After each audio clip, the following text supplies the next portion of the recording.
school safety and one on equity. During the presentation to the state board, we went over some of the data that superintendents across the state received as soon as the presentation was over. And now I'm just going to show you some quick graphics of what all that data looked like. Before I get started on that, we were very happy with the fact that over 94% of the schools across our state reached the minimum response rate. And the reason we celebrated that is because the survey actually got started right around the time that schools were closing across North Carolina. So it was a rough time for everyone across the state. But we did have 94.5% of schools reach that minimum threshold of responses. We had 102,545 educators across North Carolina respond to the survey. That's a mixture of teachers and administrators. Roughly about 90% of that is teachers, 10% were administrators in the schools. State board members received this infograph, back and forth infographic. I'm just going to summarize a little bit of what they saw here. One of the findings that matches what we know across the state, all of us that work in education, whether it be at colleges and universities or us at DPI, is that school leadership definitely matters. In fact, if the pie chart on the first page on the bottom shows us that 33% of respondents said the school leadership was the primary reason for them to stay working at the school they're at.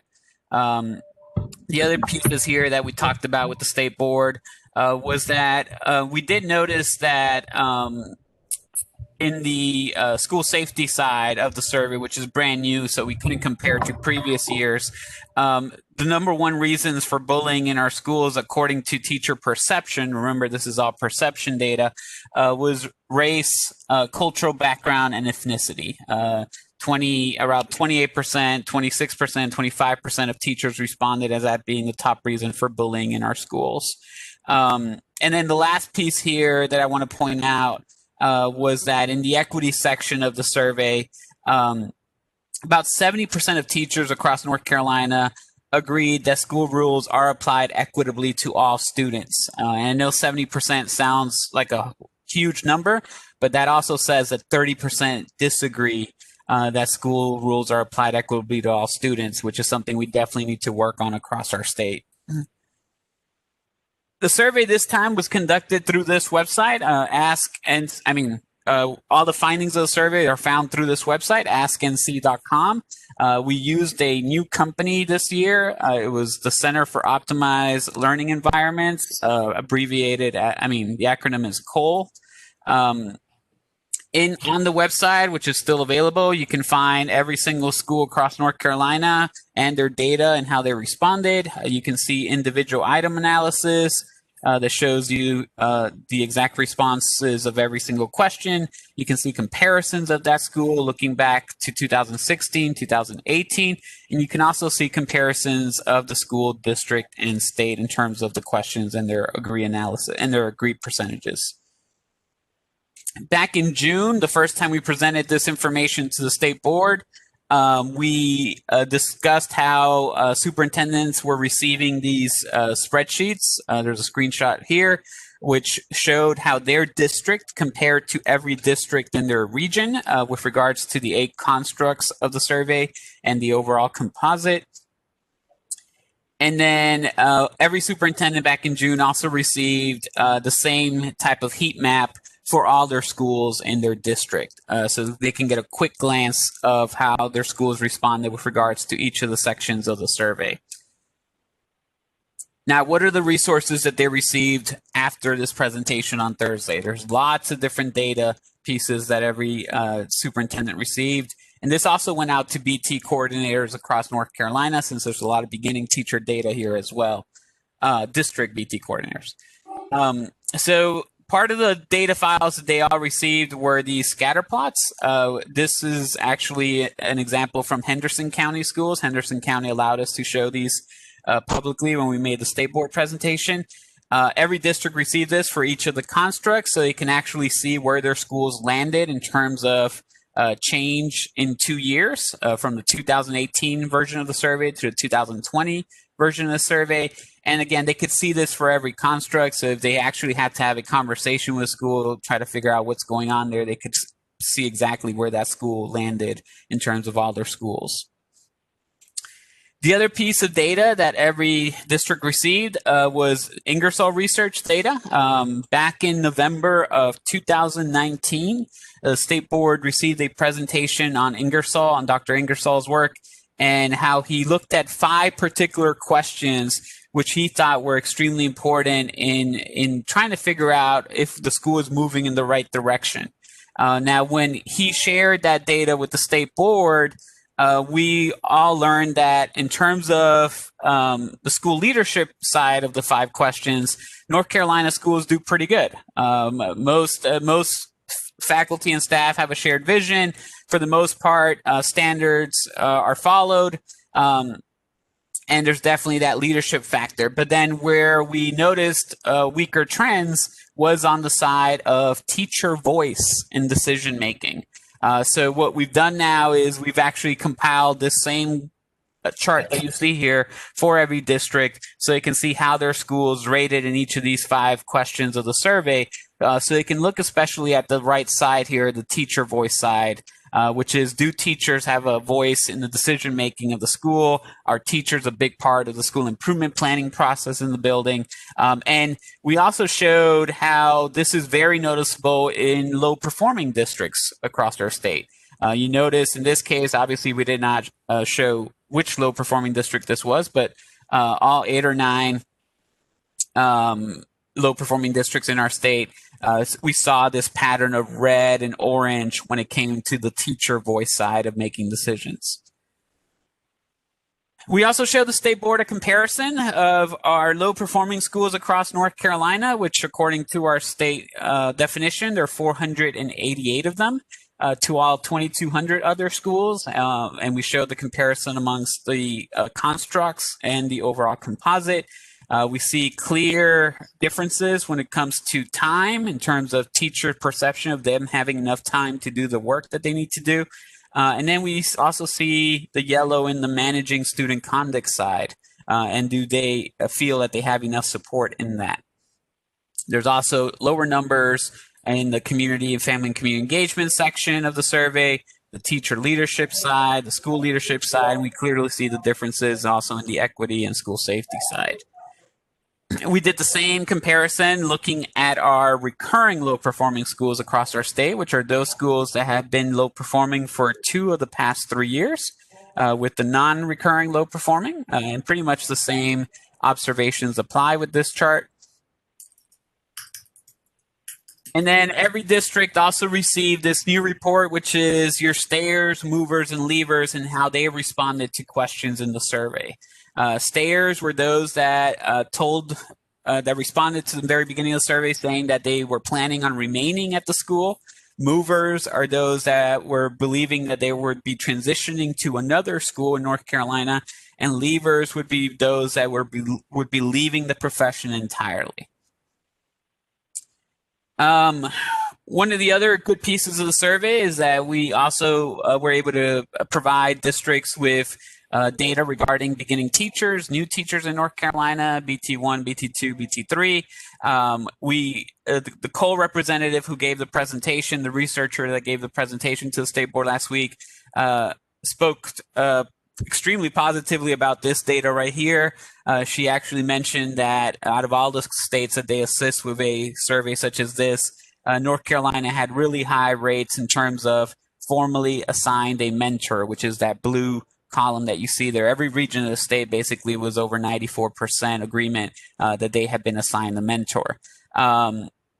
Areas that we definitely need to look at and definitely need to work on is almost every beginning teacher agreed that especially the first 3 years when they're trying to do so much and trying to learn so much about their new career, reducing their workload would be beneficial and would be helpful for them, as you can see with the orange column.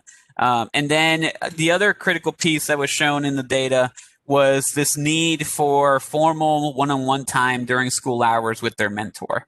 Not every region responded to that the same, and even the highest percentage there of agreement, which was 64%, saying that they had that time during the schedule. That just tells us that almost half of our beginning teachers don't feel that way.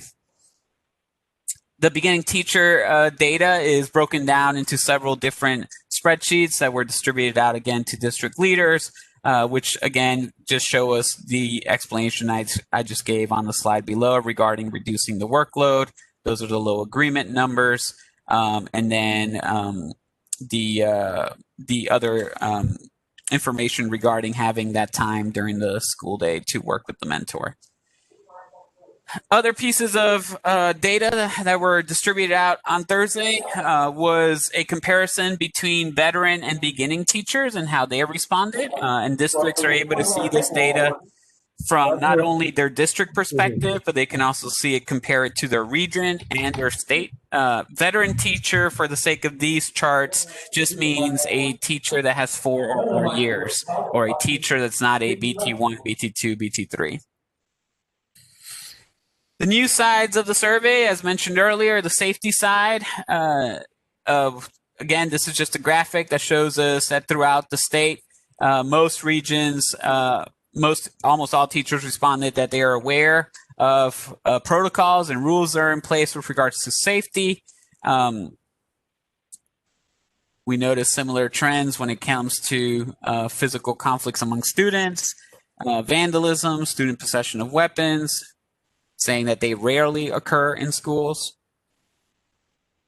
But then the most important part for us, especially as we're battling this topic of equity across our state with remote learning going on, was the equity section of the North Carolina Teacher Working Conditions Survey.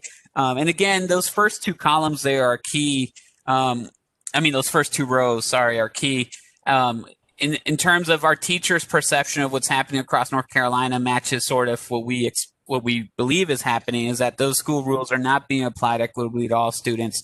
And at the same time, the very first one says all students at the school, all students are treated equitably, justly, and fairly. We see again some differences. There are some greens there, not the blues that we encounter in all the other questions with regards to the equity section.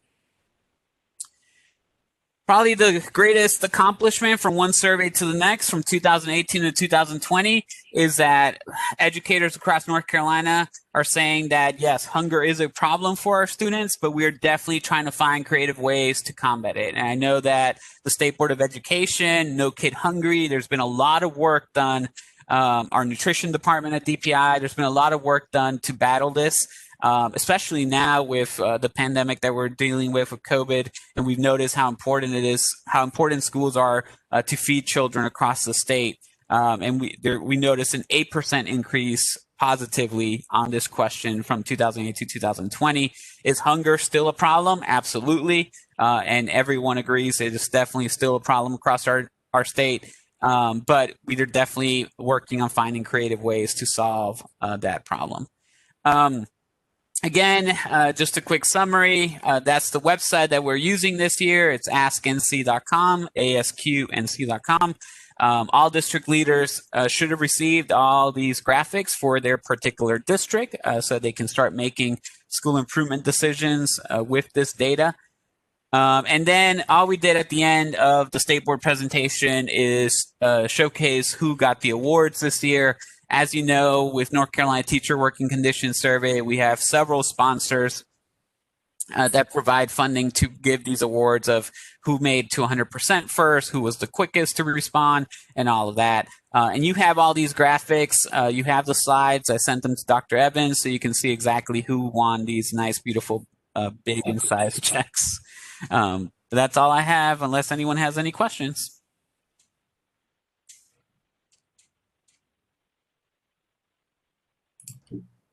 Anybody have a question?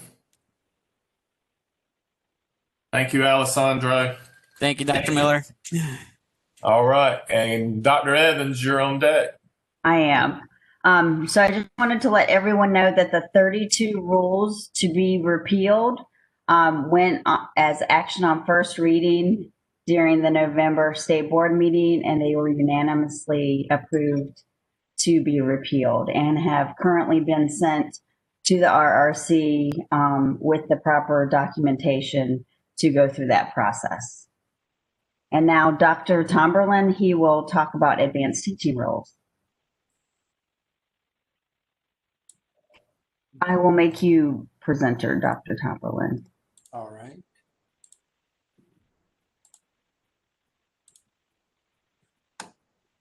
Good morning, everyone. So I have the pleasure of sharing a report on advanced teaching roles. This is the year 3 pilot of the original pilot program, the year 3 evaluation of the original pilot program. Are you able to see my screen? Yes, we are. Great. This is the year 3 evaluation of the original pilot program. That was 6 LEAs participated in that. You had Charlotte-Mecklenburg, Chapel Hill, Carrboro City Schools, Pitt County, Edgecombe County, Vance, and Washington County. And so this is the 3rd year of the required analysis, and I just want to share some of the findings with you. So as we move through this, you'll see these icons, and these are related to some of the assessment criteria for the evaluation. And so the first one is improvement of classroom instruction, increase in school-wide student growth, increase in the attractiveness of the teaching profession, recognition of high-quality teachers, support for retention of high-quality teachers, support for beginning teachers, and then finally scalability. The report is very long. It's and I think you have a copy of the full report, which is about 144 pages. I want to be very clear that I did not write this evaluation report. A team from Friday Institute, led by Dr. Tripp Stallings, created this report. I have selected my own kind of emphasis for what the findings of the report. I invite you all to review the full report as you may differ in what you find interesting out of this evaluation report.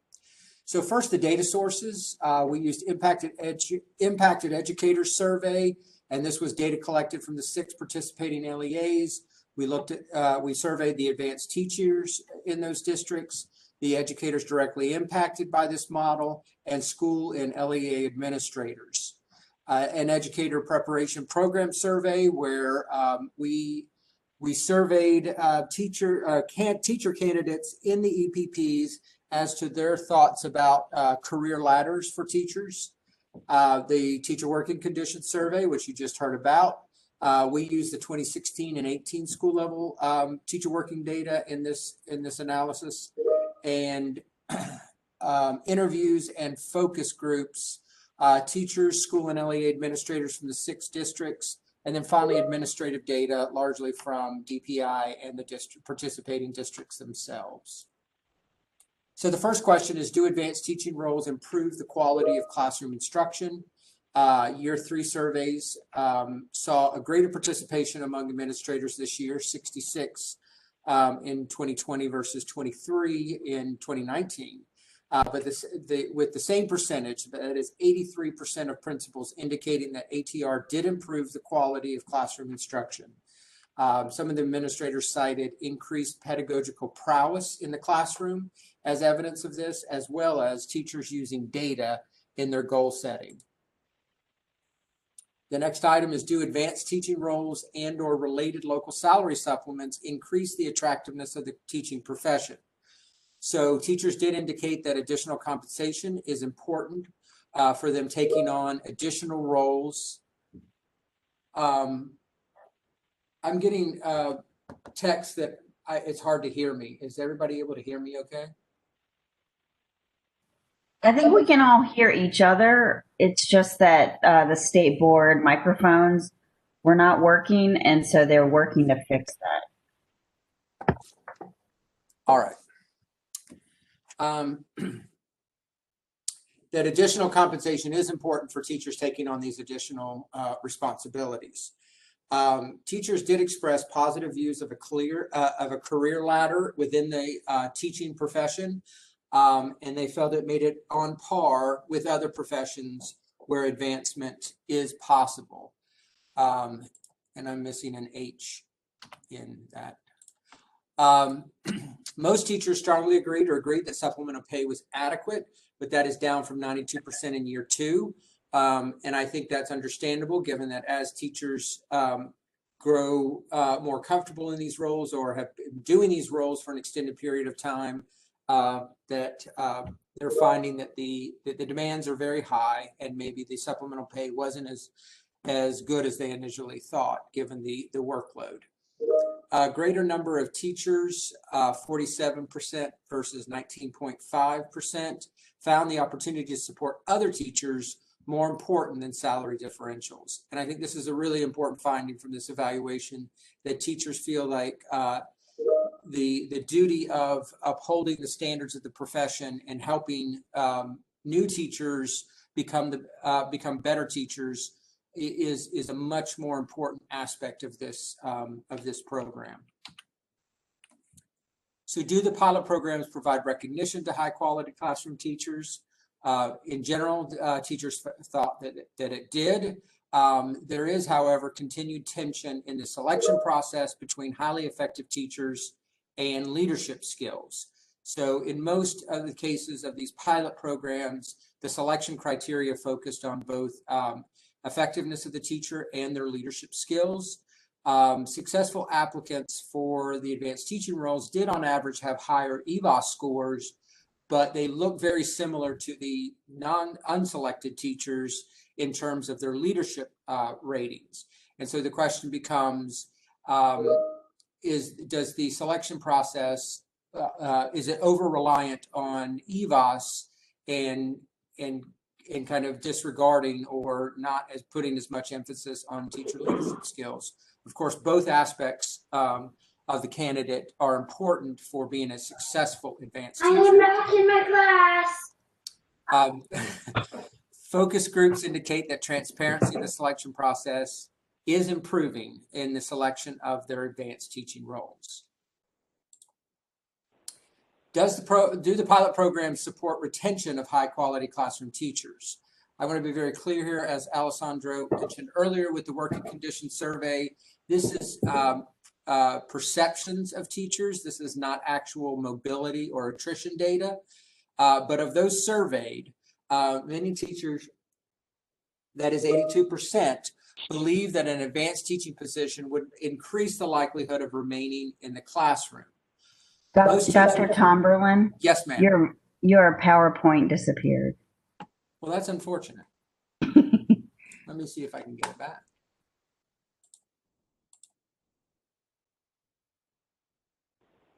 Are we back? Yes. Yes. All right. Most teachers agree that the opportunity to collaborate with lead teachers influenced their decision to remain in teaching. And that's about 3/4 of the teachers that participated in these surveys. Year 3 saw a modest decline in the number of administrators who felt that ATR had a positive impact on the teacher retention. But that change in percentage is pretty small, and the sample size is much larger than it was in year 2. Do the pilot programs provide assistance to support retention of beginning classroom teachers? In year 3, teachers continue to indicate that the ATR provides support for beginning teachers. Beginning teachers themselves indicated that the lead teachers provided much better support than other BTSP activities. And this is largely due to the fact that these highly skilled teachers are in the teacher's classroom, the participating teacher's classroom every day, helping them with lesson planning, co-teaching with them, modeling high quality lessons for the beginning teachers.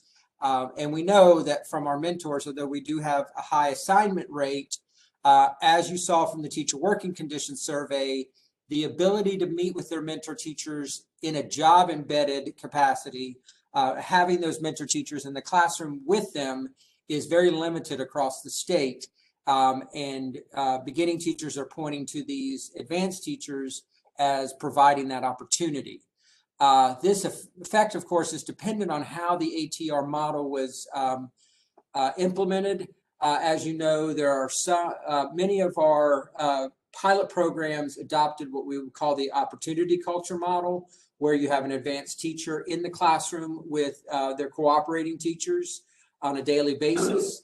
But some of our programs, specifically Washington County and Chapel Hill Carborough, adopted a more professional development plan for this.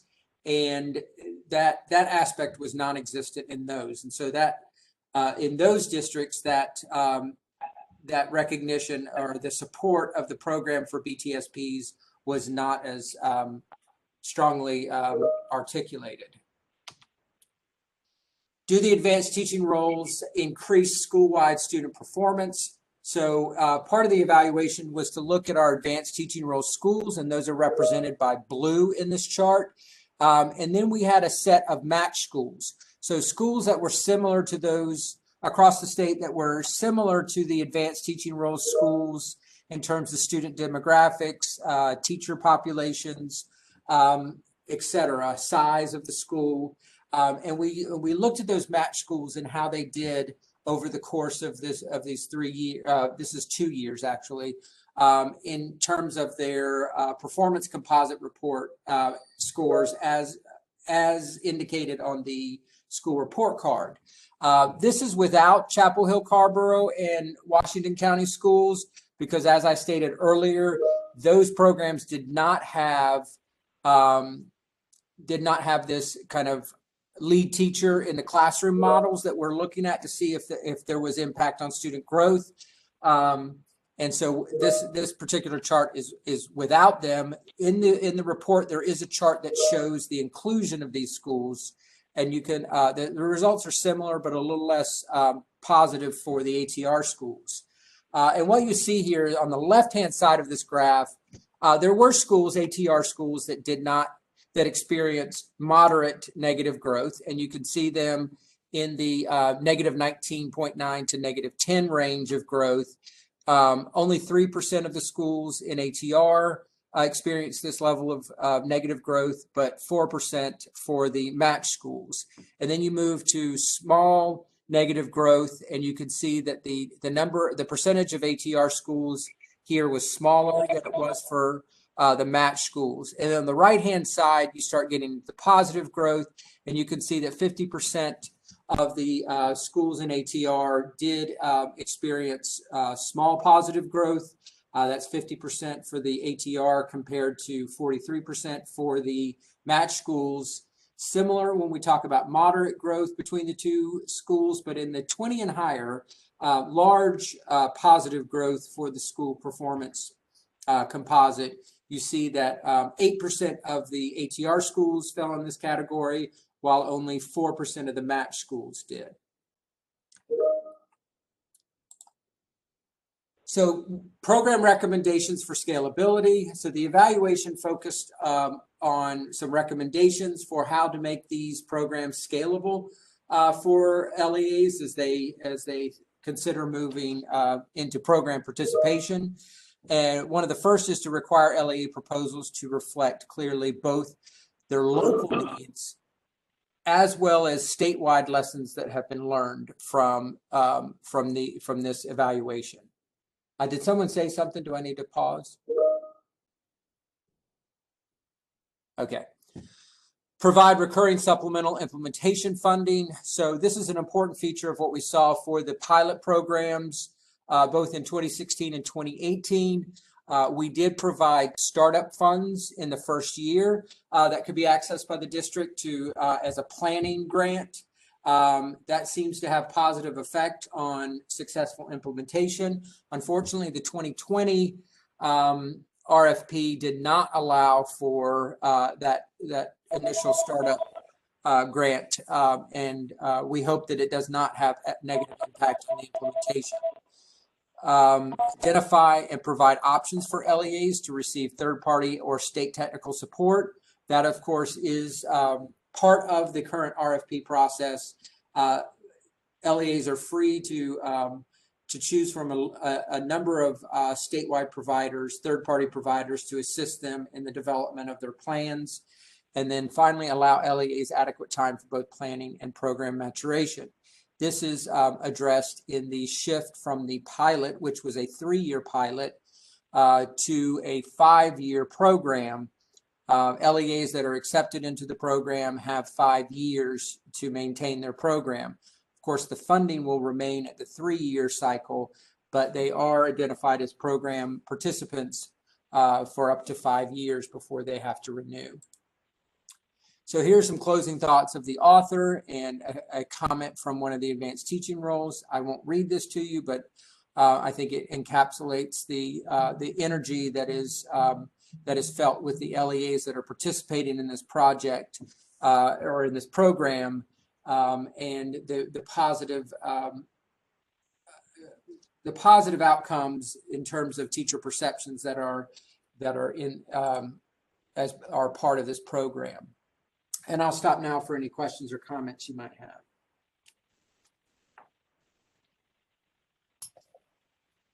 Any questions?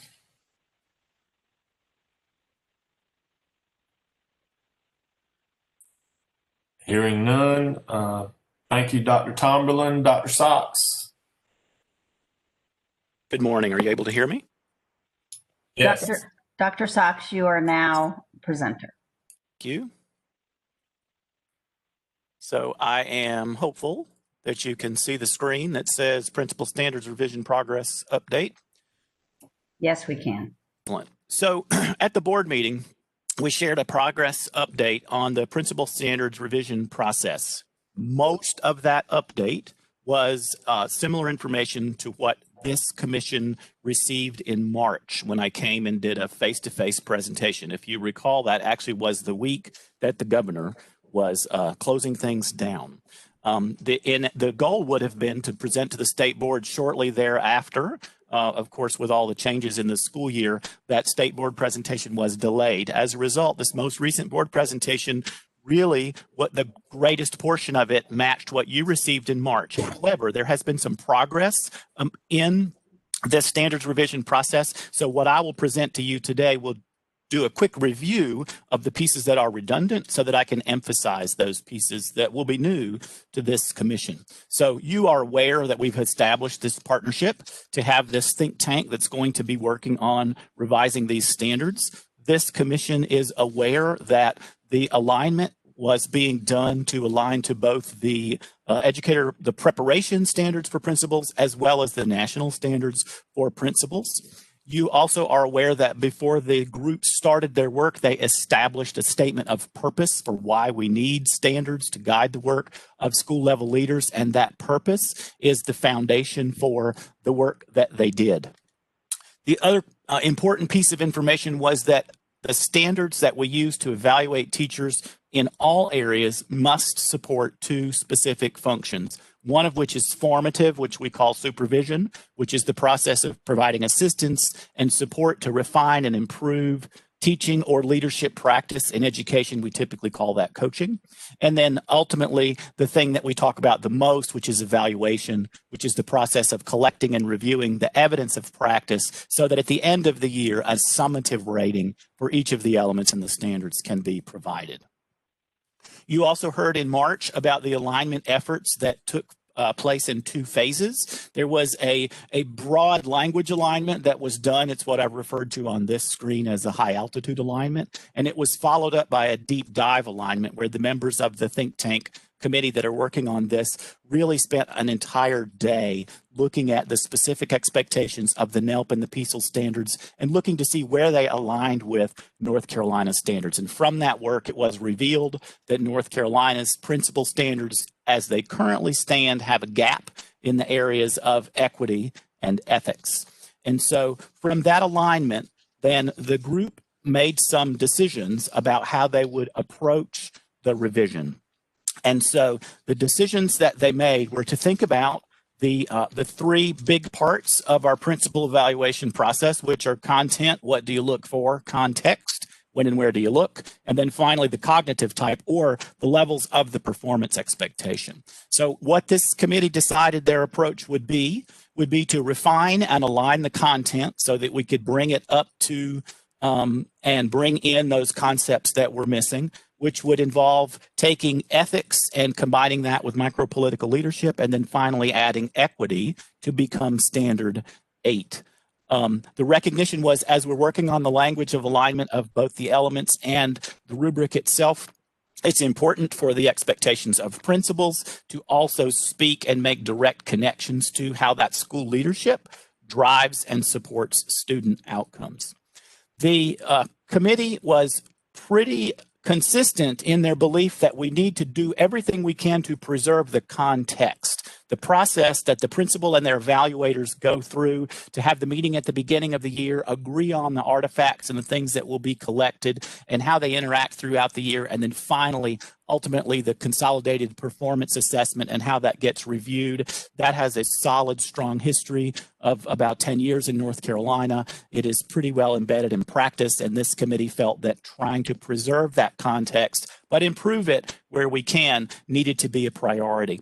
And then finally, in looking at the cognitive type or the performance expectations, and that's actually the area where some progress has occurred since the last time I made a presentation to this group. So again, the goal was to find language in the articulation of the elements as well as the rubric descriptors so that it can support both the supervisory practice, the formative support and coaching that the principal's evaluator needs to do, as well as yield the right kinds of information so the evaluator can assess and provide a rating at the end of the year. There is an established framework for how the elements will be articulated, and that established framework is to build out the elements so that the first portion of the element identifies the outcome goal. So this is an example from 1B, leading change. And the first portion of 1B states the outcome, which is to develop a culture of collaborative inquiry and problem solving for successful innovation and change. After the outcome goal in each element, it will be followed by a list of essential outputs, the things that could occur to help achieve that outcome goal. In this example, those outputs are: the principal assistant principal will establish high expectations for teachers and students, identify barriers to success, and disrupt the status quo to lead systematic change efforts to make the school structures, systems, and processes more collaborative and productive for students, staff, and families. One of the byproducts of setting these elements up in this framework is that they do become a little bit longer, as there is a deeper level of precision in the statement of expectations. And you can see, just by way of example on the screen here, the existing school vision, mission, and strategic goals information is in the gray box, and the revision that addresses the outcome and the outputs is in the green at the bottom. And you'll see that there is more information as we work on getting to that precision and that level of specificity. So the things that have occurred since we were last together in March are that the rubric has been drafted, and there are proposed descriptors available for each of the revised elements. We have that available. If Kim has not already shared it, she certainly can. I want to make sure that you have that available to you. We did share with the board a copy of this as well. So the language has been developed. The rubric has been built.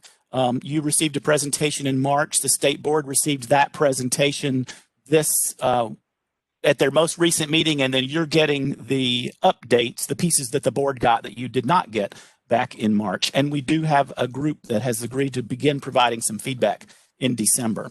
So the thing that is in place now that did not exist in March was a proposed rubric with the individual descriptors articulated in each of the rows for each of the elements. So we did see this slide in March, which was to think about how those descriptors would be organized as you move from the left side of the rubric, where the descriptors will identify things that principals are expected to understand to do their work, and move progressively through from understanding to application, impact, and ultimately systematizing.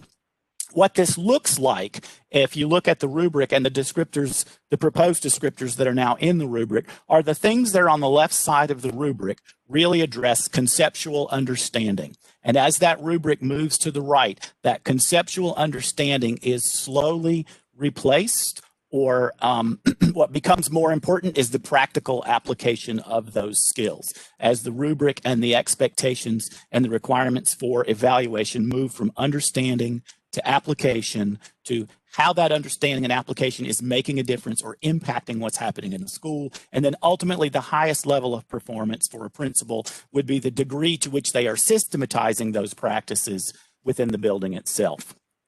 Again, the rubric is intended to help the principal and their evaluator identify specific artifacts and examples of practice throughout the year, which becomes a part of that consolidated performance assessment that then the evaluator assesses at the end. And this matrix that you see on the screen here is an example of how the evaluator will approach that consolidated performance assessment. So the evaluator will look at that agreed upon collection of evidences and then try to determine the degree to which those evidences show that the principal possessed knowledge of appropriate practices. If those evidences are clear in that body and that collection, then the principal is at least developing. And then the evaluator continues to look to see if, in addition to that, can they find evidence that the principal used those practices throughout the year in ways that frequently created positive conditions for success. If the answer to that question is yes, then that principal in that area is at least proficient. And then they continue to look at that collection of evidences to see if, in addition to that, the principal used those practices in ways that resulted in desired outcomes. And if the answer is yes, they're at least accomplished. And then finally, they look back at the collection of evidences and resources to see if they can also confirm that the principal developed or redesigned systems for leading the people and processes in the building to collectively construct and achieve measurable desired outcomes. And if that's the case in that element, there would be enough evidence to say that that principle is in fact distinguished. Again, you're moving from left to right, from evidence of understanding through application to impact, and then finally to systematizing. The rubric that we will use to evaluate principals in North Carolina who are practicing principals has to have a direct relationship to the pre-service preparation rubric. So what you see on the screen is an effort to help visualize what that relationship is between the pre-service rubric and the in-service rubric. So at the bottom of this screen, you see the in-service rubric example. You will recognize the developing, proficient, accomplished, and distinguished columns. And then to the left of that, you'll see there's a not demonstrated column. Principals that are not demonstrated recognize what they're supposed to do, but they aren't showing examples of understanding or application or impact or systematizing. However, part of the role of the pre-service program, what the colleges and universities are attempting to do is help principals recognize, understand, apply, and impact with their leadership skills. So the recognition in the pre-service rubric is a developing characteristic.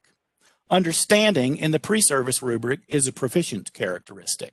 As we think about the in-service rubric, the distinguished rating in the in-service rubric is about systematizing things in a building. When principals are in pre-service programs and they are participating in their internships, they don't have the level of authority and responsibility and impact in a building to actually reach that systematizing level. So for that reason, the pre-service rubric will not articulate or specify descriptors in that systematizing column. The highest level of the pre-service rubric will be about measuring impact. There's the direct relationship, and the development of the pre-service rubric will occur parallel to, and then finalizing the in-service rubric will then lead to wrapping up and finalizing the pre-service rubric. You saw this in March. I just want to remind you that we are in this hourglass process. We have completed the upper portion of the hourglass. We are in the rectangle in the center as we begin and have finalized the initial draft. And so we are now in that little blue bar, which is to seek critical perspectives. And that work of seeking critical perspectives, the preparation and the development of the tools to do that is underway. And what you see on the screen is an example of the feedback review process that I actually prepared for NC Pell, which is the North Carolina professors of educational leadership. They actually have a meeting in December, and they agreed to, as an organized group, to provide some feedback. So I prepared a feedback process for them with a digital form that they could use. So the plan is to prepare similar processes that could be used for various stakeholder groups. When we were together in March, you saw the planning timeline. This is the same timeline you saw in March. There are a few highlighted items that I want to call your attention to. The yellow items that you see in the 1920 proposed timeline, those are things that were slightly delayed because of the shift in the calendar and the things we had to respond to in dealing with the closing of schools. But the state board presentation, which should have occurred probably in April, right after our March meeting, did not. We have presented that update at the most recent state board meeting. And then the goal for the spring and summer to assess the proposed rubric against the personnel evaluation standards. The rubric has just now been finalized, so that instead of being spring, summer will shift to the fall. However, in the 2020-2021 school year, the fall and winter goal was to begin to get the feedback from those various stakeholder groups.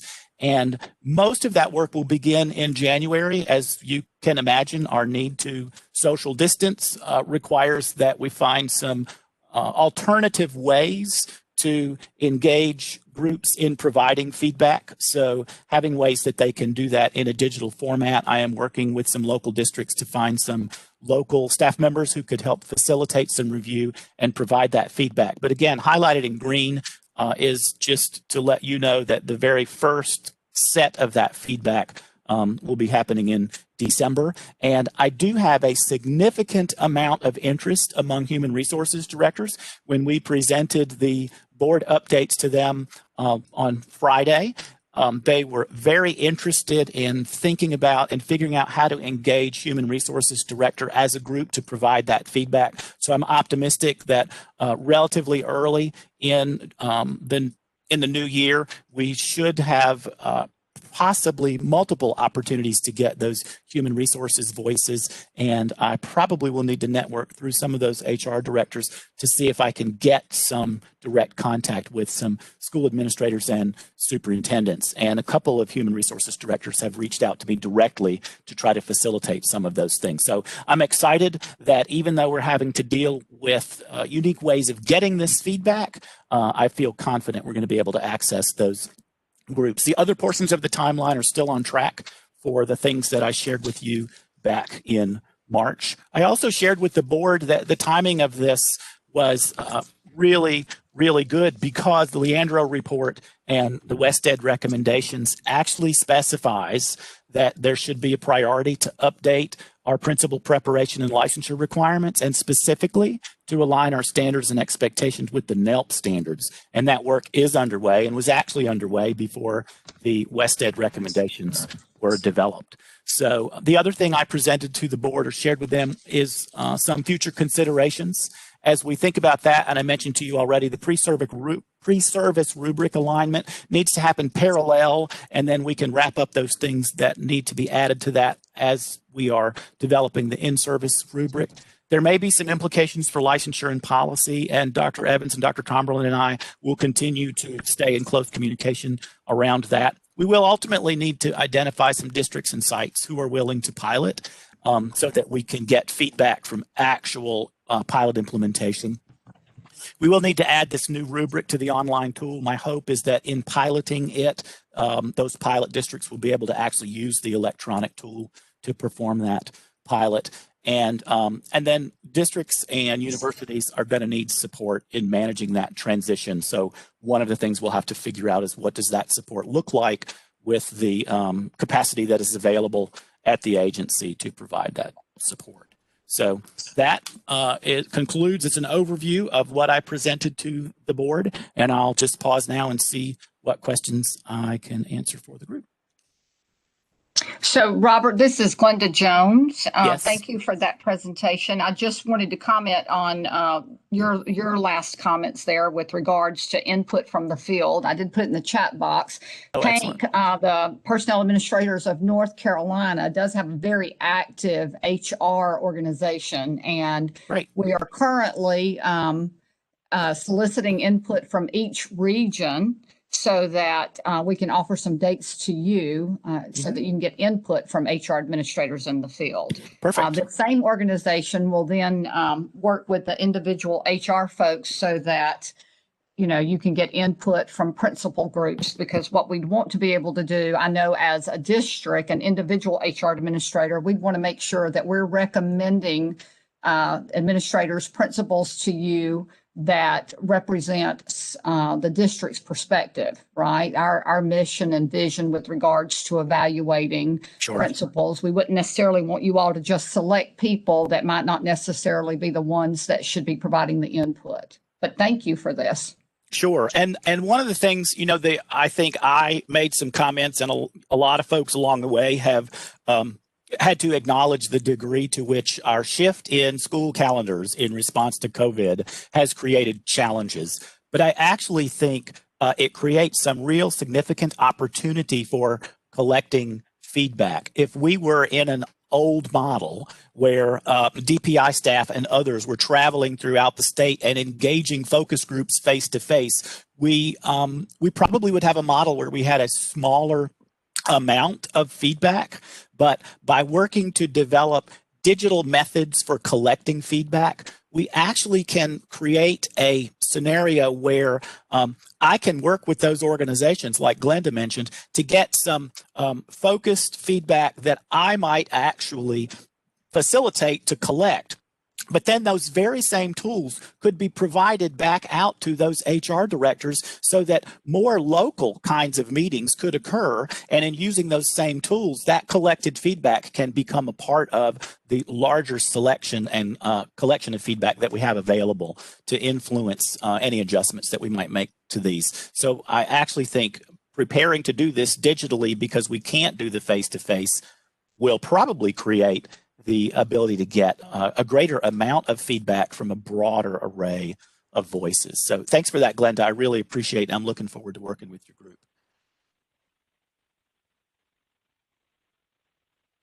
Other questions for Dr. Socks?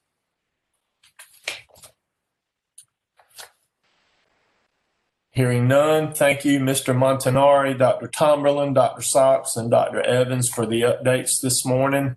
Next, Drs. Tomberlin and Evans will discuss State Board of Education policy amendments for discussion and action.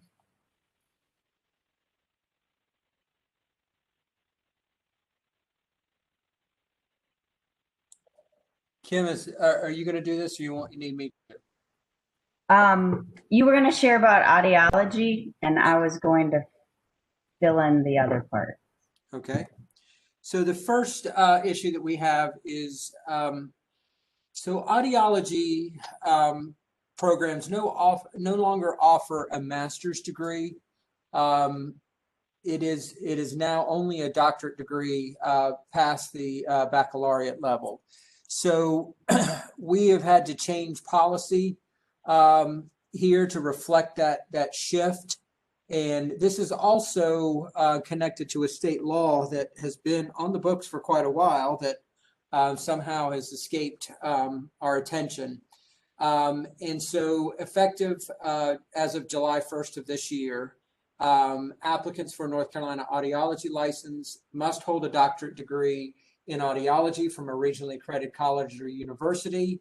Additionally, these applicants must hold a current valid license from the North Carolina Board of Examiners for speech and language pathologists and audiologists. So the NCBOE SLPA, for a brief acronym, is the authoritative licensing body for both speech and language pathologists and audiologists. What DPI does is approve these folks for work in schools to be paid on the teacher salary. And so much like speech and language pathologists, we're recognizing the license from the North Carolina Board of Examiners for that authorization. And this is just bringing the policy in line with current law. Now, there is a grandfather provision to this. And so for those folks who have received a master's degree, we will honor that master's degree if the master's degree was earned prior to October 1st, 2007, and the candidate has been continuously licensed by the NCBOE SLPA from that time. So we would not impose this additional requirements on anyone who held a master's degree prior to the shift in law, which was back in October 1, 2007. And as long as they held an active license from that time until the present. And I'm happy to take any questions on that policy recommendation. Any questions? Dr. Evans? Sorry, I had to unmute myself. In LICN 003, we are making sure that there's no confusion in the field as far as the Chinese license and making it clear that it is in either Mandarin or Cantonese. And so we are just listing that here in the licensure exam area for that language. And then also for clarification, just to make sure that we are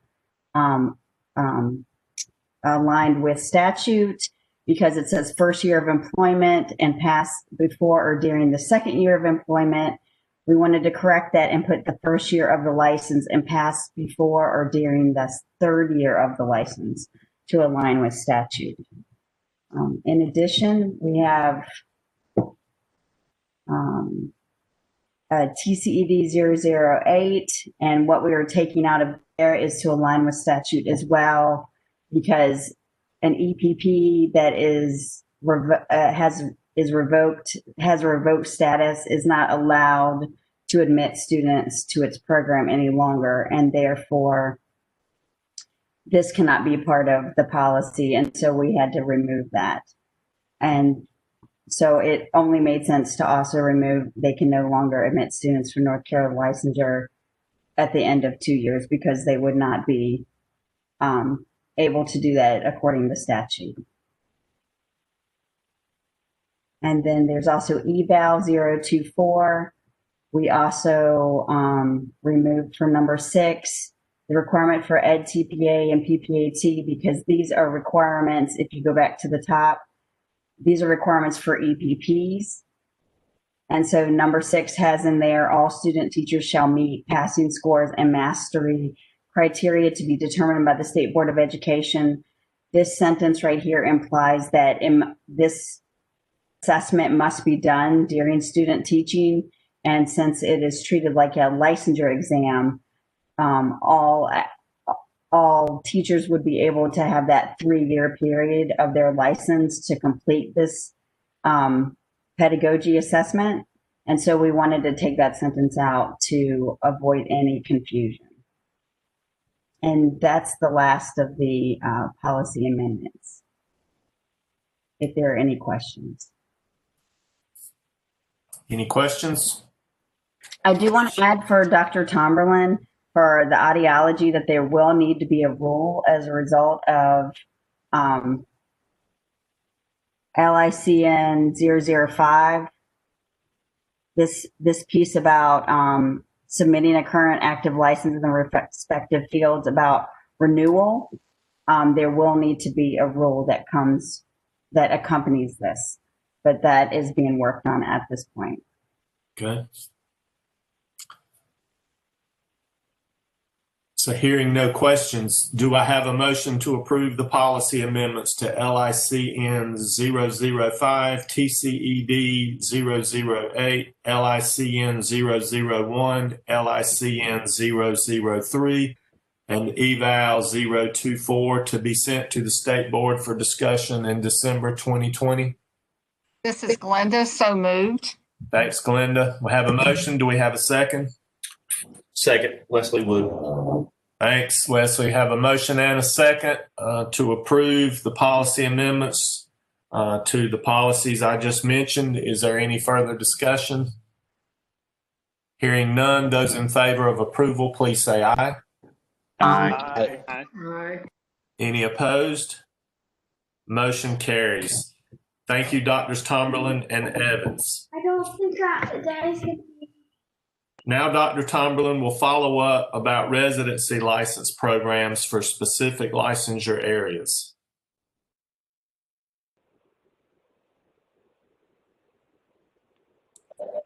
Thank you, Chairman Miller. So this is just a discussion. I want to be clear that we don't have a policy recommendation, but this issue has come up a couple of times over the past few months, and we're trying to find a way to solve the problem. And what we're recognizing is that there are, for certain licensure areas, there are a limited number of programs across the state that provide preparation in these areas. And I'm thinking particularly things like dance, Latin, and some other kind of specific courses that may not have the volume of teachers that allow programs to keep a full program, keep that licensure area on their books. And so we do have a case where a teacher is struggling to get the preparation she needs for her dance licensure.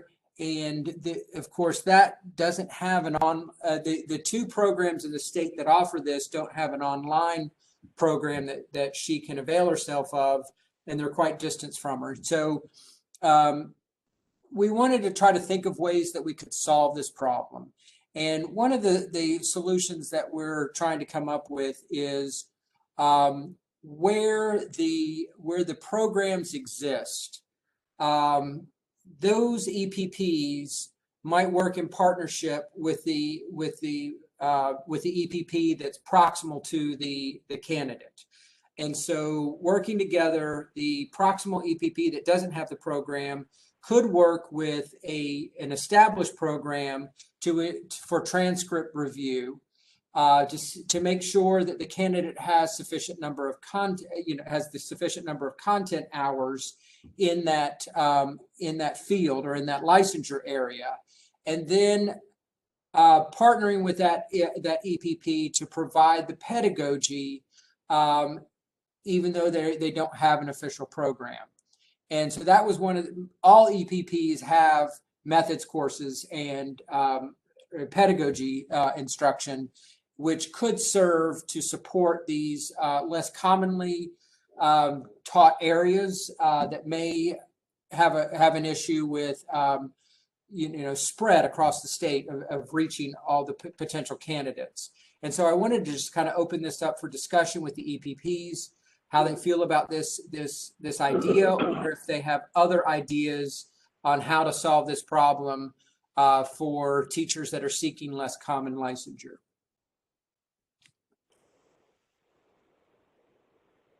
Chairman Miller, could I add one thing? This is Kim. Yes. So I had also spoke to UNCG, Dr. Penfield, and also Dr. O'Connor, who is his Director of Professional Education, Preparation, Policy, and Accountability. And she is here today, and she had looked at where we had shortages across the state for different areas for residency license programs. And she's been invited to just chat about what those findings were and what knowledge she has, because I don't have that knowledge with EPPs, not being a part of one. And I just wanted to invite her first, if that's okay, to kind of talk about those findings. Yes. Welcome, Dr. O'Connor. The floor is yours. Thank you, Dr. Miller and Dr. Evans. Hi, everyone. I just turned my camera on so you can see me briefly.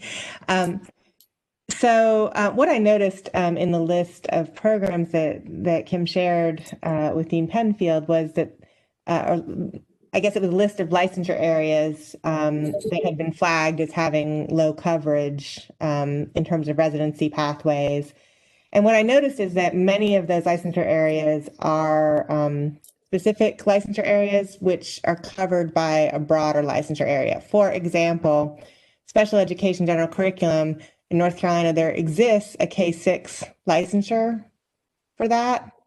However, most EPPs offer the broader K-12 special education general curriculum license, which covers somebody who's teaching in K-6 because it's broader. The same thing was with some of the excuse me, with some of the like science areas, physics or biology, for example. I know at UNCG, we offer comprehensive science pathway as a residency license, which would cover biology or physics. And the reason that we offer those broader licensure programs is because that makes our candidates more broadly marketable, I guess, in terms of how districts might be able to employ them and what they can teach and the flexibility in terms of their licensure. So I did notice that when you apply that nesting, if you would, of the more specific licensure areas under the licensure areas that are broader, that list of areas of where there's not coverage shrinks significantly. And so then we're left with areas, as Dr. Tomberlin mentioned, like, that are maybe lower incidence in terms of the need, and also lower incidence in terms of EPP. So we do, for example, at UNCG, offer a dance licensure pathway. We're not currently offering that as a standalone. It actually is online, but we're not offering it as a standalone at the moment. It's only offered as sort of embedded into a master's pathway at the moment, but it is available, and it is available online. It's just not available right now as a standalone residency. And the dean and I met with the dance program folks to, discuss the possibility of making that more broadly accessible in the near future. But I think, in terms of the discussion, what I would suggest is that, we kind of, as EPPs across the state, maybe look at some of these lower incidence areas where there is a need, but it's not a broad need. And kind of think about which EPPs might be positioned best to offer that pathway. For example, UNCG and dance, right? Another one we have at UNCG is we do have Latin as a residency pathway. So, we could look at individual EPPs, could look and see where these low incidence areas are, where there's low coverage, and maybe think about, instead of everybody trying to develop a dance pathway or everybody trying to develop a Latin pathway, who's got kind of the resources already in place to do that, and how can we work together to make that available across the state so that we're not in competition with one another over it when there's already kind of a lower number to begin with. So those are my thoughts.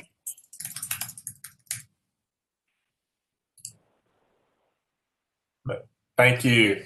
Any comments, questions? Patrick, Go ahead.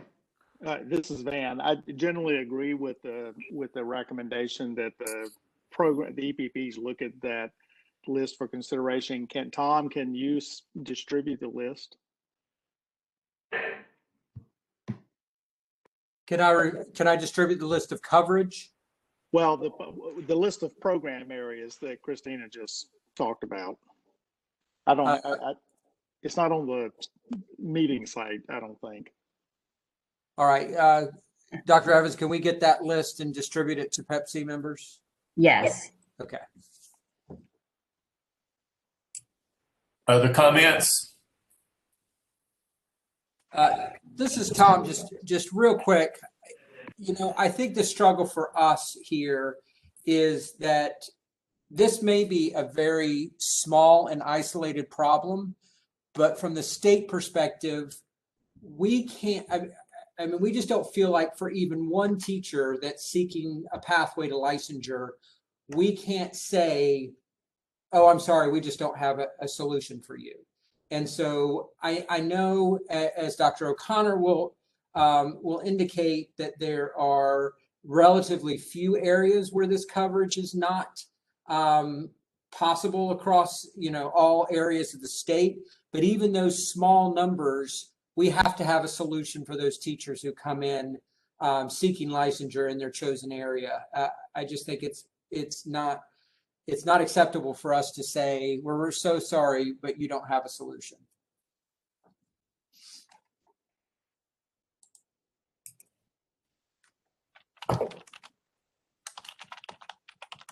Any other comments? Hey, Patrick, this is Ann. So good morning. So I just wanted to say that I think that if it goes to some kind of ad hoc committee or whatever we do, that I think we can figure out what the concern is that Tom has by using the strategy that Christina has suggested. Because I know that EPPs would be more than happy to be put on a list and be alerted that they have to provide it for anybody in the state. So therefore they have to, be flexible or, whatever they need to do to help all these teachers move toward licensure.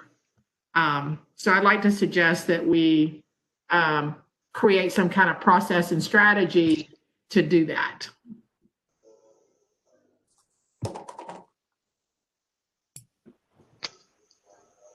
Are you suggesting that we create an ad hoc committee? A very short-term one. Yeah, a very short-term one that will create a process and some communication to these EPPs. Say like UNCG, we see you offer dance. If someone else offers dance, are you willing to do this? Yes or no? And then have them on a list so that licensure, it can go out through PANC, it can go out through the superintendent, so that HR leaders across the state will know where the options are that will work with someone across the state, no matter where they're located. That would be my desire. Very short term though, no long term, like roots in the ground committee. And of course with Andrew and Kim. Sure. Thank you. Other comments, recommendations, questions?